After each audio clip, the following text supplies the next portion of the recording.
ഭ്രമയുഗം തീർത്തും ഒരു director cinema എന്ന് പറയാനാണ് എനിക്കിഷ്ടം. അത്രയ്ക്ക് മനോഹരമായാണ് രാഹുൽ സദാശിവൻ സിനിമയെ വിശദീകരിച്ചിട്ടുള്ളത്. 2024 കറുപ്പും വെളുപ്പുമായി ഒരു സിനിമ എടുക്കുക എന്ന വെല്ലുവിളി തന്നെ അയാളിലെ കോൺഫിഡൻസ് കാണിക്കുന്നുണ്ട്.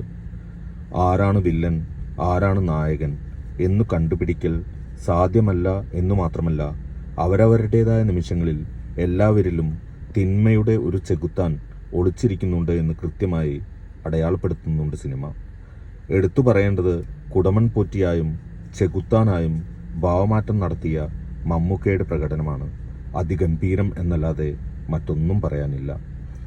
തേവൻ എന്ന പാണനായി അർജുൻ അശോകനും പോറ്റിയുടെ കുക്കായി സിദ്ധാർത്ഥ് ഭരതനും ഗംഭീരമാക്കിയിട്ടുണ്ട്.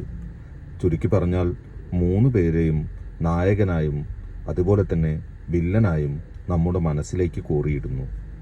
അതിനേക്കാൾ ഉപരി നമ്മുടെ മനസ്സിലുള്ള, സമൂഹത്തിലുള്ള നന്മയും തിന്മയും കറുപ്പും വെളുപ്പും തമ്മിലുള്ള യുദ്ധം മനസ്സിലുള്ളൊരു ചെകുത്താനിൽ നിന്നാണ് ഉത്ഭവിക്കുന്നതെന്ന ഇന്നർ മീനിങ്ങിലൂടെ ചിത്രം അവസാനിക്കുന്നു.